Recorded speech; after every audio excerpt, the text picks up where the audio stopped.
ఎన్టీఆర్ జిల్లా తిరువూరు మండలం మునకుల్ల రైతు సేవా కేంద్రం దగ్గర రైతు పాస్ బుక్లు ఏవైతే ఉంటాయో వాటి జిరాక్స్లు ఎంత క్రమశిక్షణ కలిగి ఉన్నాయో చూస్తుంటేనే ముచ్చటేస్తుంటది. ఇక్కడున్నది కూటమి ప్రభుత్వం, సెంట్రల్ ఉన్నది వాళ్ళ ప్రభుత్వమే, ఎన్డీఏ ప్రభుత్వం. అయినా కూడా రైతులు లైన్లో నిలబడాలి, వాళ్ళ పాస్ బుక్లు కూడా లైన్లో నిలబడాల్సిందే. అయినా యూరియా టైంకి రాదు, వచ్చినా సరిపోదు. ఎందుకు ఇట్లా? సిస్టమ్ అట్లా ట్యూన్ చేసి పెట్టింది జనాలని.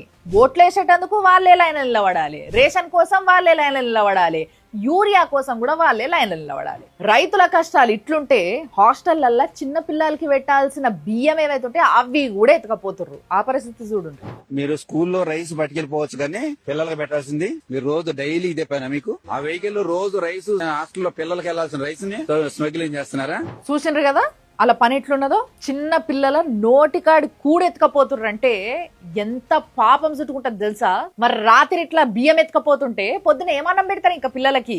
అంత పురుగుల అన్నము, ఎంటికలున్న అన్నము. దానికి హోంమంత్రి గారే సాక్ష్యం. అసలు కూటమి ప్రభుత్వం చాలా ఇష్యూస్ పైన ఎందుకు సైలెంట్ ఉంటుంది, లైట్ తీసుకుంటుంది, స్ట్రిక్ట్ గా ఎందుకు ఉంటలేదు అనే డౌట్ చాలా మంది ప్రజలకు ఉన్నది.